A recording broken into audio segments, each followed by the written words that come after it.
7월 22일 새벽 만나 오늘 우리에게 주시는 하나님의 말씀은 이사야 5장 18절부터 30절까지 말씀입니다. 제가 봉독하겠습니다. 거짓으로 끈을 삼아 죄악을 끌며 술의 줄로 함같이 죄악을 끄는 자는 화 있을진저.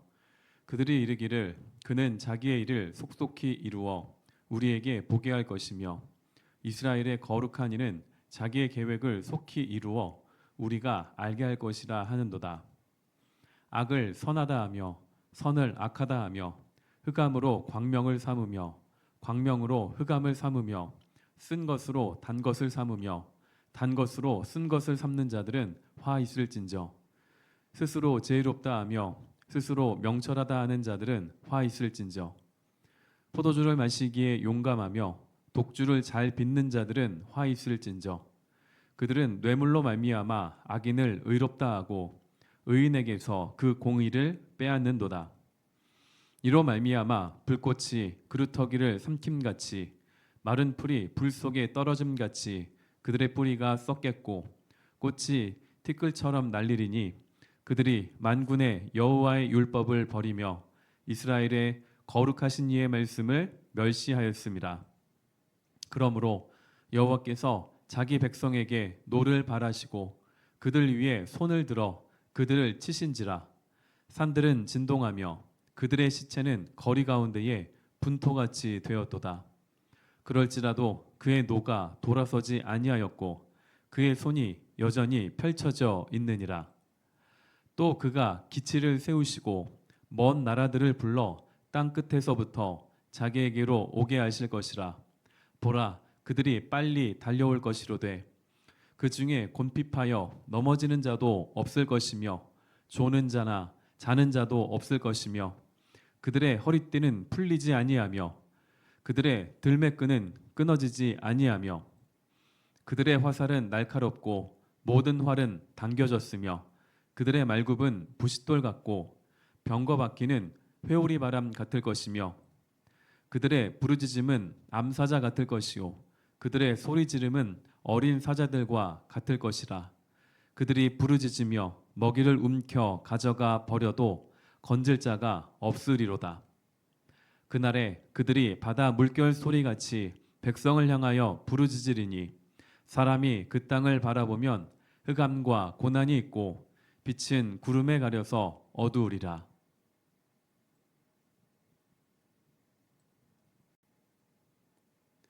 오늘은 나는 하나님의 사람인가 라는 제목으로 말씀을 나누겠습니다. 오늘 묵상 본문은 어제에 이어서 화 있을진저가 계속해서 나옵니다. 이와 같은 이사야의 심판 선언은 허공에 울리는 외침으로 끝나지 않습니다. 5장에 총 6개의 화 있을진저가 나오는데 하나님께서는 그 이스라엘의 죄악을 근거로 심판을 하십니다. 심판의 기준은 사람이 아닙니다. 이사야도 아니고요. 하나님의 말씀입니다.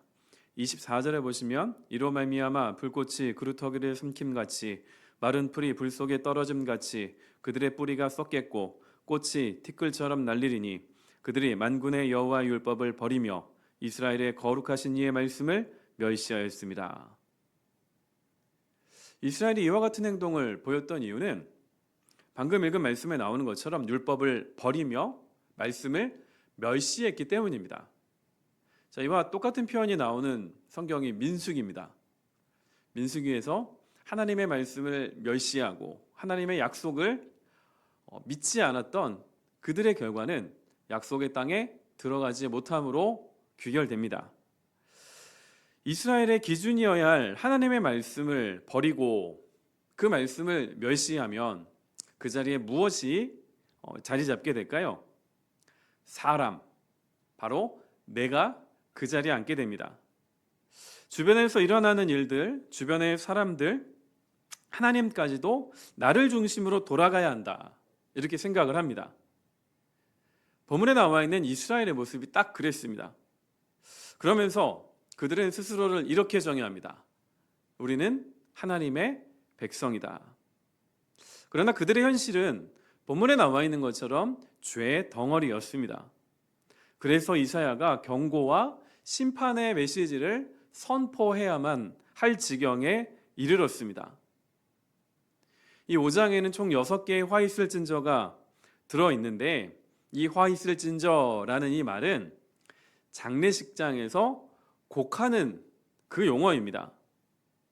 이스라엘이 죽기 전에는 그 죄를 깨닫지 못한다는 의미가 아닐까요? 그들은 이사야의 회개와 심판의 메시지를 귀담아 듣지 않았습니다. 왜 그랬을까요? 자신들은 아무 잘못이 없다 여겼기 때문에 그렇습니다. 죄가 갖고 있는 특성 가운데 하나가 자기 기만성입니다. 죄를 숨기는 것이죠. 죄인으로 하여금 나는 죄인이 아니야, 나는 죄를 짓고 있지 않아, 이렇게 만드는 것입니다. 자신이 죄인임을 자각하지 못하는 것만큼 안타까운 것은 없습니다. 21절에 보시면 스스로 지혜롭다 하며 스스로 명철하다 하는 자들은 화 있을진저. 이게 이스라엘의 현실이었습니다. 자, 지혜롭다, 명철하다 라는 표현은 참 좋은 표현인데 그 앞에 뭐라고 나오죠? 기준이 스스로예요. 자신들이 생각하기에, 내가 생각하기에 나는 지혜로워, 나는 명철해. 뭔가 이상해 보이지 않으십니까? 앞에 나와 있는 스스로라는 말은 자기 눈에는 이라는 뜻이고요. 뒤에 있는 스스로라는 말은 자기 얼굴 앞에는 이라는 뜻입니다. 한마디로 자기가 기준이 되어 내가 보기에 나는 지혜로워, 내가 보기에 나는 명철해, 이렇게 생각을 했습니다. 성경에 말씀하고 있는 지혜와 명철의 기준은 내가 아닙니다. 대표적으로 스스로가 기준이었던 시대가 있지요. 사사시대입니다. 각각 자기 소견에 옳은 대로 행하였더니 그 결과는 엉망진창으로 끝납니다. 이스라엘이 하나님의 사람인가? 하나님의 사람이 아닌가? 이 기준은 스스로가 아니어야만 합니다. 하나님의 말씀이어야만 합니다. 하나님은 말씀으로 천지를 창조하시면서 1장에 보시면 그런 내용들이 나오지요.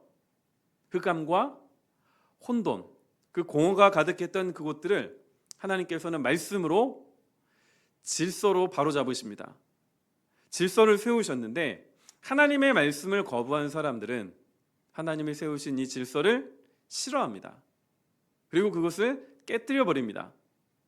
본문에 나와 있는 이스라엘의 모습도 이와 같습니다.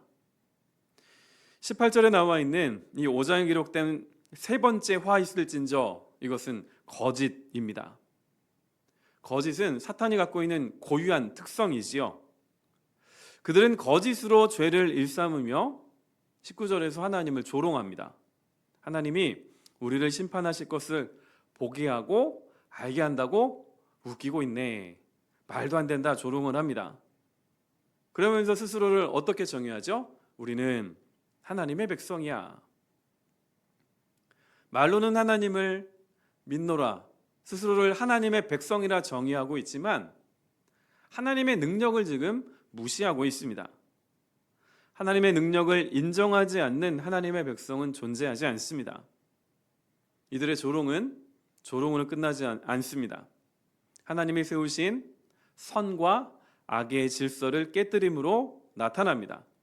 20절에 보시면 악을 선하다 하며 선을 악하다 하며 흑암으로 광명을 삼으며 광명으로 흑암을 삼으며 쓴 것으로 단 것을 삼으며 단 것으로 쓴 것을 삼는 자들은 화 있을진저. 이스라엘은 실제로 선과 악의 경계를 깨뜨려 버렸습니다. 이것은 단순히 하나님께서 하지 말라고 하신 것을 행한 것, 이런 차원의 것이 아닙니다. 자신들이 선과 악을 판단하는 기준이 되겠다 여겼던 창세기에 나와 있는 아담과 하와의 모습을 그대로 지금 답습하고 있습니다. 아담과 하와가 타락했던 그 본질과 똑같은 행동을 지금 하고 있는 것입니다. 천지창조 때에 하나님께서 혼돈을 질서로 바꾸셨던 것을 지금 다시 혼돈으로 바꾸고 있습니다. 자, 이런 엉망진창인 세상에는 말도 안 되는 일들이 일어나게 되어 있습니다. 22절에 보시면 여섯 번째 화 있을 진저가 나오지요. 포도주를 마시기에 용감하며 독주를 잘 빚는 자들은 화 있을 진저. 이 말씀은 3장 2절에서 이사야가 먼저 비판하였던 용사와 전사에 관한 말씀입니다. 이스라엘은 자신들의 안전이 자신들이 지켜주는 군사들에게, 바로 용사들에게 있다고 생각을 했습니다. 그런데 그들이 그렇게 의지하였던 용사들의 현실은 무엇이죠? 포도주를 마시기에 용감했습니다. 간단하게 술에 취한 상태에서 복무했다는 말입니다. 여러분은 여러분의 안전을 술에 취해 있는 사람에게 맡길 수 있으시겠습니까? 이어지는 23절도 3장 2절에서 비판했던 재판관들에 대한 말씀입니다. 그들은 뇌물로 말미암아 악인을 의롭다 하고 의인에게서 그 공의를 빼앗는도다. 재판관이 뇌물의 여부로 판결을 바르게 하지 않는다면 악인과 의인의 위치가 바뀝니다. 그곳에는 하나님의 공의가 존재하지 않습니다. 이건 역시 하나님께서 세우신 선과 악의 경계가 깨지며 하나님이 세우신 질서가 붕괴된 모습입니다. 오늘 같은 이 묵상 본문을 우리가 대하게 되면 이사야의 이 심판의 메시지가 이건 나를 향한 메시지가 아니지, 이건 옛날 이스라엘 사람들을 위한 메시지야, 이렇게 생각하기가 쉽습니다. 서두에 말씀을 드렸지만 죄가 갖고 있는 특성 가운데 하나가 자기 기만성입니다. 우리가 잊지 말아야 할 것이 있지요. 이사야가 전한 심판의 메시지를 받았던 이 이스라엘 사람들은 제사를 빠뜨렸던 사람들이 아닙니다. 월삭과 절기와 여러 성회들도 잘 지켰습니다. 그래서 그들은 스스로 생각하기에 우리는 하나님의 백성이야, 우리는 하나님의 사람이야, 이렇게 생각을 하며 살아왔습니다. 저는 자라면서 학교에서 주입식으로 교육을 받았습니다.